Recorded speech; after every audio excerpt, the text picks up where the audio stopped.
Como este día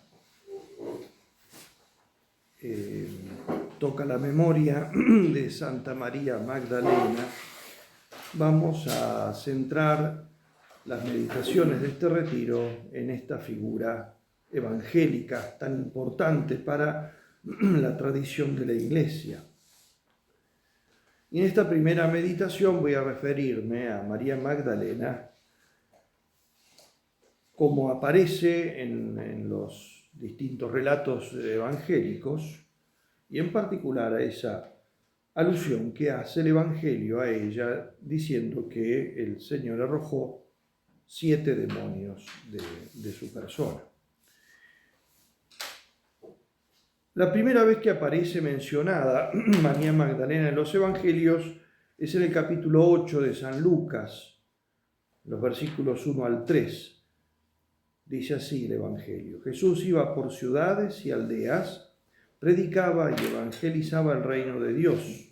Lo acompañaban los 12 y algunas mujeres que habían sido curadas de espíritus malignos y de enfermedades. María, llamada Magdalena, de la cual habían salido 7 demonios. Juana, mujer de Jusa, administrador de Herodes, y Susana y otras varias que le servían de sus bienes. Por lo que se ve, estas mujeres eran de posición entonces acomodada, al punto de que podían ayudar al Señor y a sus discípulos en algunas necesidades incluidas, o particularmente las económicas. Y la primera que se menciona en esta lista es María Magdalena, y se la describe, como hemos visto, de modo llamativo, aludiendo a que de ella había arrojado Jesús 7 demonios, lo que había producido en ella una conversión tan grande que desde ese momento no se separó nunca más de nuestro Señor. La segunda vez en que se menciona su nombre de forma explícita es durante la Pasión. La mencionan 3 evangelistas: San Mateo, San Marcos y San Juan.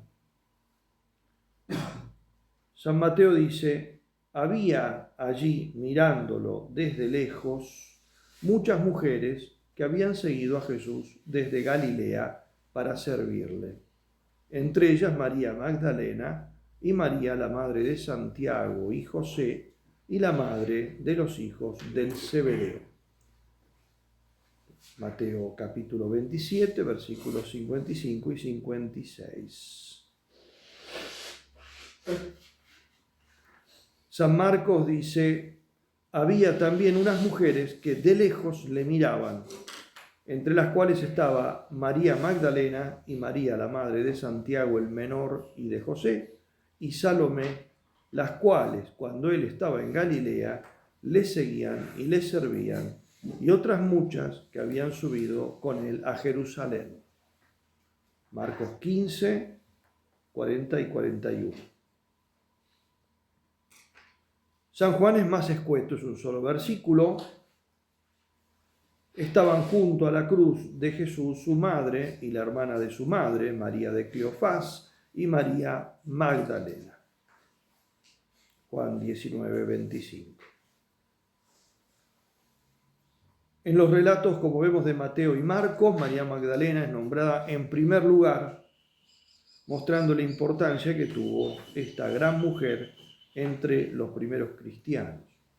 Además, también se dice que el comienzo del seguimiento tuvo lugar en Galilea, lo cual coincide con la interpretación más segura del término Magdalena, ¿no? Hay varias discusiones sobre eso, se propusieron a lo largo de la historia, pero la que parece más sólida es el hecho de que provenía de esa pequeña aldea sobre el lago de Genesaret que se llama Magdala, ¿no? Y por lo tanto, entonces, esto tiene sentido de que lo hubiera conocido justamente en la Galilea. En el relato de Juan no figura en primer lugar porque evidentemente está la Virgen María ahí mencionada ante todo, y luego esa María de Cleofás y la hermana de María, de su madre, ¿no? Que puede ser, se discute en qué sentido tiene esa expresión, su madre y la hermana de su madre, María de Cleofás. Entonces, o es María de Cleofás la hermana de María Santísima, o está sin nombre la hermana de María Santísima y luego viene María de Cleofás, ¿no? Es así, esa es la discusión, pero si están nombradas 4 mujeres o 3 mujeres. Bien. Luego es mencionada también de forma expresa durante la sepultura de Jesús. Dice San Mateo, capítulo 27, versículos 57 al 61, llegada la tarde de la crucifixión, vino un hombre rico de Arimatea, de nombre José, discípulo de Jesús. Se presentó a Pilato y le pidió el cuerpo de Jesús. Pilato entonces ordenó que le fuese entregado. Él, tomando el cuerpo, lo envolvió en una sábana limpia y lo depositó en su propio sepulcro del todo nuevo, que había sido excavado en la peña, y corriendo una gran piedra a la puerta del sepulcro se fue. Estaban allí María Magdalena y la otra María sentadas frente al sepulcro. En algún otro relato parece que esa otra María era María de Josef o José, ¿no? Finalmente se la menciona durante la resurrección como privilegiada de una aparición exclusiva para ella y muy importante. Y en algunos relatos aparece como la primera aparición, la primera, que evidentemente es la primera relatada porque, como señala San Ignacio en el libro de los ejercicios, ¿no? Se supone a buen entendedor que la primera del todo tiene que haber sido la Virgen Santísima, ¿no? Pero dice el Evangelio no lo menciona porque supone que tenemos entendimiento, ¿no? Pero bueno, la primera sí relatada es la de a María Santísima. Esto está en el Evangelio de San Juan, capítulo 20, versículos 1 al 18. Y no lo voy a leer porque será el texto que meditaremos en la segunda meditación. Además de estos pasajes donde el nombre de María viene especificado que se trata de María Magdalena o la Magdalena, ¿no?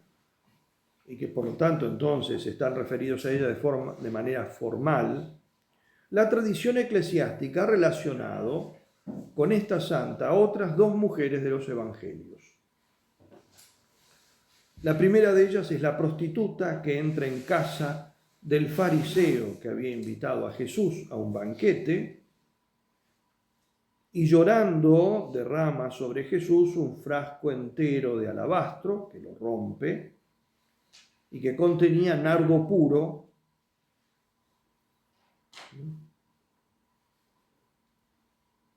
Y como estaba llorando al mismo tiempo, accidentalmente moja con sus lágrimas los pies de Cristo y al darse cuenta de esto se pone a secarlos los pies con sus propios cabellos, ¿no? Lucas, que es el que nos da este relato, dice expresamente que era una pecadora, lo que es un modo delicado de indicar que se trataba de una mujer meretriz, una prostituta. Esto está en el Evangelio de San Lucas, capítulo 7, versículos 38 al 50. Él no da el nombre de esta mujer, evidentemente porque está nombrando esta dedicación pecaminosa, entonces por delicadeza guarda el nombre,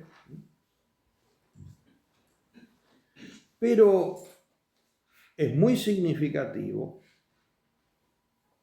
que el versículo siguiente ya es del capítulo 8 y es ese pasaje que hemos leído donde él habla por primera vez de María Magdalena, de las mujeres que seguían a Jesús. Algún autor dice que justamente esto descarta de que sean la misma mujer, pero en realidad lo que daría la impresión es que alude a que podría ser perfectamente la misma mujer. inmediatamente la nombra ya, pero sin hacer referencia a ese episodio, pero sí a esa expresión extraña de los 7 demonios que habría arrojado de ella. Si San Lucas hubiese querido expresar las dos cosas, evidentemente su delicadeza lo tendría que haber llevado a no decir el nombre cuando menciona llamémoslo así, la profesión, ¿no?, de meretriz, justamente por el hecho de no mancillar o mancillar lo menos posible su honor, ¿no? El frasco de nardo, de hecho, muestra que es una prostituta adinerada, sea porque tenía dinero de por sí o porque ese fuese, digamos, el fruto, digamos, de su trabajo, ¿no? Lo cual significa entonces que no es que fuese una prostituta, digamos, de las clases bajas. Cuando aparece por segunda vez un episodio donde se rompe un frasco de alabastro, también de nardo puro, que aludiré a él, y ahí se hace alusión al precio, que lo hará el mismo Judas, el tasador, dirá que el precio era lo que es el dinero equivalente al salario de todo un año de trabajo. O sea, por lo tanto, quiere decir que eso era muy caro, ¿no?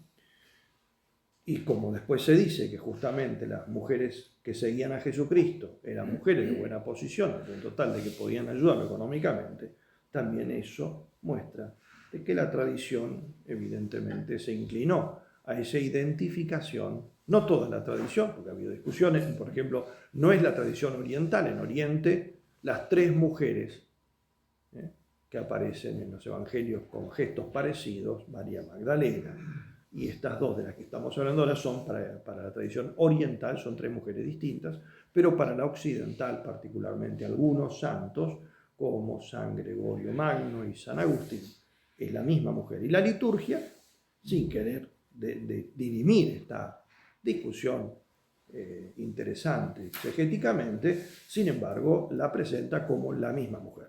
En la liturgia parece como se atribuyen gestos de una y otra a la misma, ¿no? Es así, porque entró por esa tradición gregoriana principalmente. Alguno incluso ha querido también relacionar a esta mujer con la adúltera salvada de morir apedreada y perdonada por Jesús, que aparece en el Evangelio de San Juan, capítulo 8,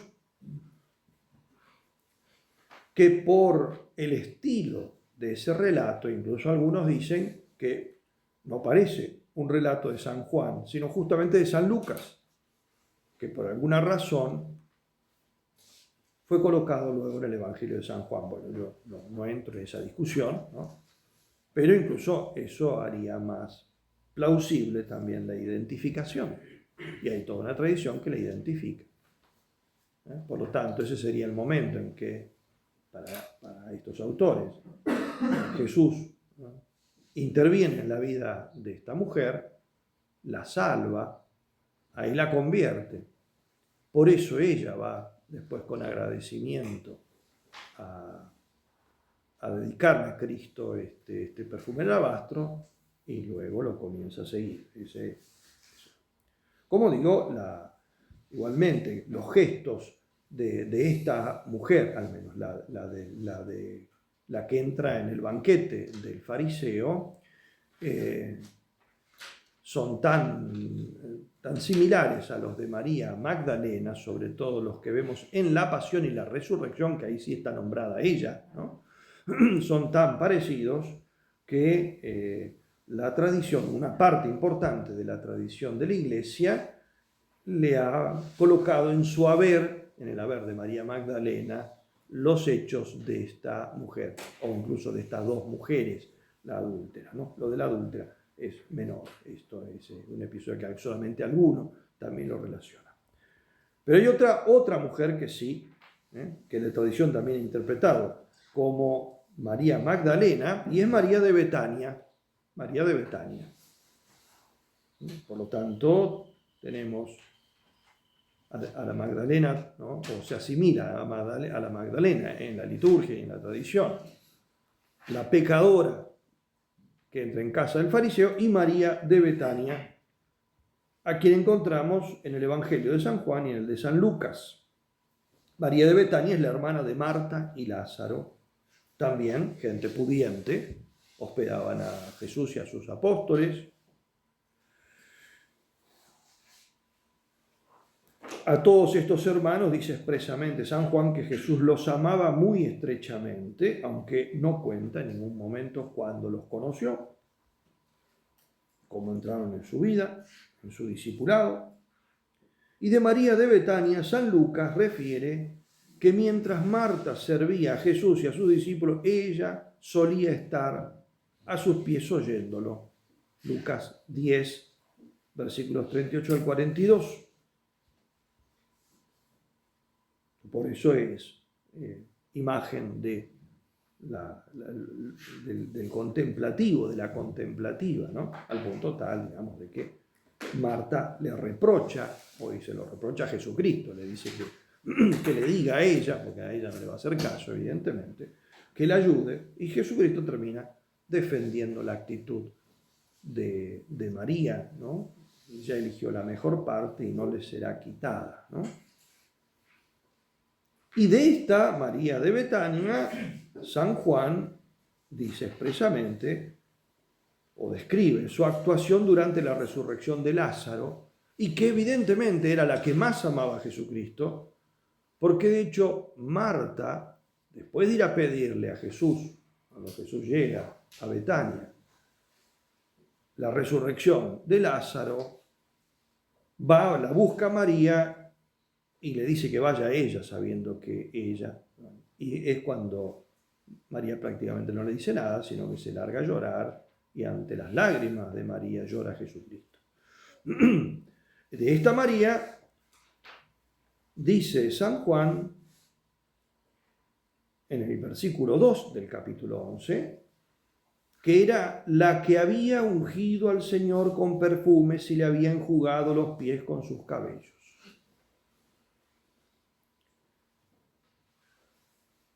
Puede ser, evidentemente, puede tratarse de una anteposición del hecho, porque todo está relatando todos hechos, cuando los escribe San Juan, evidentemente ya pasado hace mucho tiempo, pero es que el relato de la unción de Betania está en el capítulo siguiente, no antes, sino en el siguiente, todavía no lo había relatado, pero bueno, evidentemente a sus lectores, incluso hay que ver cuándo está hecha la composición de cada capítulo por parte de San Juan, pero sus lectores que conocían todo, ¿no?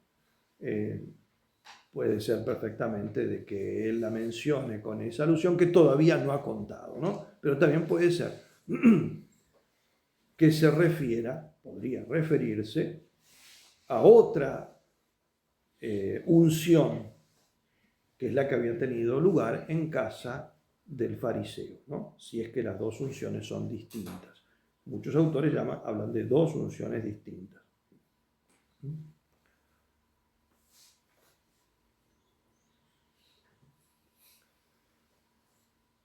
Esto ha llevado entonces, como dije, que a toda una tradición, sobre todo en la iglesia occidental, ha identificado a María de Betania con María Magdalena. Particularmente, como dije, influenciados por San Gregorio Magno y San Agustín. También lo mencionan así exegetas modernos, como Straubinger, en el sentido menor el padre Castellani, ¿no? Lo hace más bien basado en el estudio o descripción psicológica de los rasgos tan parecidos de estas tres mujeres, María Magdalena, la de casa de fariseo, y María de Betania. Y como dije, entró en la liturgia así. Uno de los exégetas que defendieron esto, el padre Le Camus, citado por Monseñor Straubinger en un artículo que dedica a este tema, María Magdalena es la misma María de Betania, ¿no? Que publicó en la revista bíblica, decía así, esto es del padre Le Camus, ¿no? Citado por Strauss, que dice: es muy inverosímil que dos mujeres en fechas diversas hubiesen tenido la idea de desatar sus cabellos y enjugar los pies del Señor después de haberlos rociado con un perfume mezclado, la primera vez con lágrimas. Pero nada tiene de extraño que la noble penitente, ahora fiel y privilegiada amiga del Señor, renovase poco antes de su muerte, la muerte de Jesús, la conmovedora escena de contrición y misericordia que devolvió a su alma la vida. Porque la segunda vez que lo hace, Jesús, ciertamente que está próximo a la pasión, y va a aludir. Dice: déjala, ella lo tenía reservado para mi sepultura. Jesús habla expresamente entonces de la relación de esa unción con la, con la sepultura de Cristo, ¿no? Y de hecho, veremos en la otra meditación que cuando María Magdalena va al sepulcro, va precisamente a terminar los ritos funerarios que implicaban la unción, que se hizo apresuradamente y no la hicieron ellas, sino más bien José de Arimatea y Nicodemo, y finalmente no lo puede hacer porque Jesucristo ha resucitado, pero va con esa intención. Ahí sí es María Magdalena, la de la resurrección se la nombra María Magdalena. Por lo tanto, digamos, hay elementos, aunque la discusión puede ser interminable. Pero igualmente, como digo, para la liturgia no importa porque le atribuye estos hechos, ya que es la misma psicología de María Magdalena la que vemos en esos episodios donde es nombrada con su nombre expresamente. Volviendo al texto de San Lucas con el cual es introducida en los evangelios, el evangelista nos dice que había expulsado el Señor de ella 7 demonios, pero ese episodio no se relata en ningún evangelio. Hay diversas explicaciones al respecto, o hipótesis de qué significa esto. Una de ellas, quizá la más fuerte, porque la más literal también, es que se trató de una verdadera posesión diabólica y Jesús la exorcizó. Otra es que es una manera de decir que tenía una grave enfermedad, puede ser física, psíquica o con rasgos de una y otra, quizá alguna enfermedad que la lleva después a tener una profunda tristeza y depresión. Otra que había caído muy bajo moralmente, sobre todo en cuestiones sexuales, prostitución y adulterio, que coincidiría entonces con la identificación con la prostituta que entra en casa del fariseo.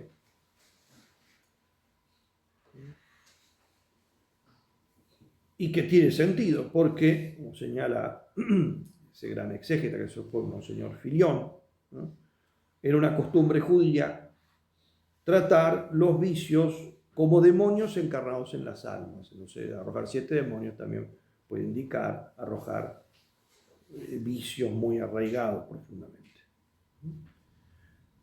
Pero la aclaración de San Lucas sobre este conjunto de mujeres, porque primero las nombra, dice varias mujeres, de las cuales habían sido curadas de espíritus malignos y de sus enfermedades, como distinguiéndolo, parece indicar que se ha tratado de posesiones reales. De hecho, Jesucristo actuó ampliamente el oficio de exorcista, ¿no? Lo del número 7 no necesariamente tiene que ser tomado como tal, porque 7 es un número bíblico que es usado como un sentido de multitud, ¿no? La carta a las 7 iglesias, la totalidad de las iglesias, etc., en ese sentido, ¿no? Por lo tanto, no tiene por qué ser 7 demonios, pero bueno, otros en cambio lo toman, sí, lo está indicando.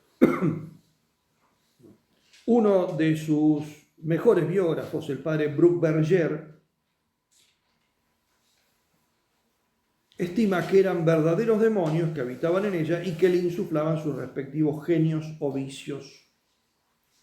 Porque a veces hay demonios que, como que de alguna manera, vamos a decirlo así, se especializan en algún vicio.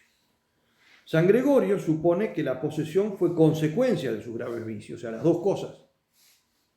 raíz de sus vicios. Esto no sería nada de extrañar porque es así. De hecho, todo exorcista, cuando está ante un caso posible, indaga también en la vida de la persona. Y si la vida de la persona ha cometido pecados muy graves, muy nefandos, se inclina a pensar de que puede ser que realmente se trata de una verdadera posesión, porque suele ser así, como castigo de esos vicios a veces. Y en concreto le atribuyen a ellos, el padre Bruckberger recoge varias tradiciones, le atribuyen lujuria, jactancia, melancolía, crueldad, curiosidad, glotonería y falsedad. Este era el estado, dice él, de su alma como tierra abandonada al demonio, marcada por la concupiscencia y el horror. María Magdalena era así, o habría sido así, una joven maliciosa y sensual, que usaba su belleza como herramienta de dominación y placer sensual. Pero el efecto de esos demonios en su vida fue devastador.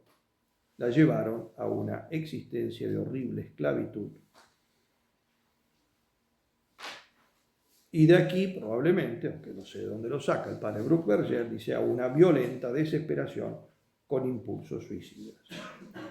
Quizá por el hecho de esa gratitud tan grande que muestra, él supone hasta qué punto puede llegar eso. Como vemos, María Magdalena resume en sí muchos roles respecto de Jesús. Y es muy nombrada a lo largo de todos los evangelios. Recibe el perdón de sus pecados, lo sigue durante sus misiones, lo asiste incluso, o sea, colabora con él activamente, lo escucha asiduamente en sus prédicas como una contemplativa, confía profundamente en él en el momento de la desgracia, el episodio de Lázaro, llora ante él pidiendo por su hermano muerto, es agradecida y gasta sus bienes más preciados para honrar a Jesús, está al pie de la cruz, quiere honrarlo con los ritos fúnebres, es el primer testigo de la resurrección y es la encargada de dar la noticia de la resurrección de Cristo a los apóstoles. Por eso algunas tradiciones la llaman, ¿no?, apóstol de los apóstoles. Apóstol de los apóstoles, en el sentido de que lleva eso. La tradición oriental afirma que después de Pentecostés, María Magdalena fue a vivir a Éfeso con la Virgen María y con San Juan, y que murió allí. Y de hecho, a mediados del siglo VIII, San Wilibaldo visitó en Éfeso un santuario dedicado a María de Magdalena. En cambio, la tradición francesa, adoptada por el martirologio romano, ¿no?, y muy difundida en Occidente, señalaría que María Magdalena fue con sus hermanos Lázaro y Marta a evangelizar la Provenza, Provence, y pasó sus últimos 30 años de su vida en los Alpes marítimos, en una caverna que se conoce actualmente, es el santuario de María Magdalena, o la Saint Baume. Poco antes de su muerte fue trasladada milagrosamente a la capilla de San Maximino, donde recibió los últimos sacramentos y fue enterrada por este santo. Es el santuario más conocido de María Magdalena, la Saint Baume, y por eso los dominicos, que son los que han atendido siempre ese santuario, son los más importantes propagadores de la devoción de María Magdalena. Para los dominicos es muy importante, ¿no? La primera mención del viaje de María Magdalena a la Provenza, sin embargo, recién data del siglo XI, o sea, son tradiciones muy tardías. Y es a propósito de las reliquias de la santa que se decían estar en la abadía de Vézelay, en la Borgoña francesa. Vézelay es donde predica, de esa iglesia, justamente Santa María Magdalena, es donde predica San Bernardo la primera cruzada, la puerta de esa iglesia. Y esta leyenda no tomó su forma definitiva sino hasta el siglo XIII, en esta zona de la Provence, que es el sur, ¿no?, muy cerca donde tenemos nosotros nuestra parroquia. A partir de 1279 empezó a afirmarse que las reliquias de Santa María Magdalena se hallaban en Vézelay, en el convento dominicano de San Maximín, y todavía en la actualidad es muy popular la peregrinación a dicho convento y a la Sainte-Baume, la cueva donde vivió y el lugar donde fue trasladada y donde murió, ¿no? Hay autores, como Monseñor Duchesne, que han estudiado el tema y dice que no se pueden considerar como auténticos ni los relatos ni las reliquias que se adjudican a ella, pero bueno, es evidentemente. Ahora, el hecho de que la tradición haya señalado una vida de penitencia en María Magdalena y que esto haya llegado incluso hasta zonas como Francia, debe tener una base real y muy antigua, ¿no? Que probablemente sea el hecho de que María Magdalena se ha ido, o sea, donde sea, ha llevado una vida particularmente de oración, de penitencia e incluso de evangelización. Ha estado en alguno de esos grupos que ha ido a llevar la predicación del Evangelio, ¿no? Y el hecho de su penitencia tiene todo un sentido porque también es probable que se pueda referir a ella la parábola de nuestro Señor Jesucristo, que está en San Mateo capítulo 12, que dice: cuando el espíritu inmundo sale del hombre, anda vagando por lugares áridos en busca de reposo, pero no lo encuentra. Entonces dice: volveré a mi casa de donde salí. Y al llegar la encuentra desocupada, barrida y en orden. Entonces va y toma consigo otros 7 espíritus peores que él, entran y se instalan allí. Y al final de aquel hombre viene a ser, el final de aquel hombre viene a ser peor que el principio. Por lo tanto, justamente teniendo en cuenta esto, la vida de penitencia de ella, no vaya a ser que el demonio vuelva a intentar entrar de donde fue arrojado. Porque esto es así. ¿De cuántos hemos visto que pasaron de malos a buenos, de buenos a mejores, pero después en algún momento pasaron de buenos a peores malos de cuanto eran al principio? Por pensar que uno ya está en la cumbre, y cuando está en la cumbre no se puede caer de la cumbre, lo cual es un error. Por eso los que se han convertido al Señor jamás deben olvidar lo que Dios les ha perdonado y que el perdón de los pecados no nos hace inmunes de nuevos pecados. Por eso los grandes convertidos, incluso convirtiéndose a un grado muy alto en santidad, después son grandes penitentes para conservar esa gracia. Lo que sí podemos decir con certeza de María Magdalena son sus 2 rasgos evangélicos seguros. Fue una gran pecadora, como indica la alusión a los 7 demonios que expulsó Jesús de ella, y fue una gran discípula del Señor y lo amó con todo su corazón, como lo demuestran los hechos de la pasión, muerte y resurrección, donde ella siempre es nombrada con su nombre propio.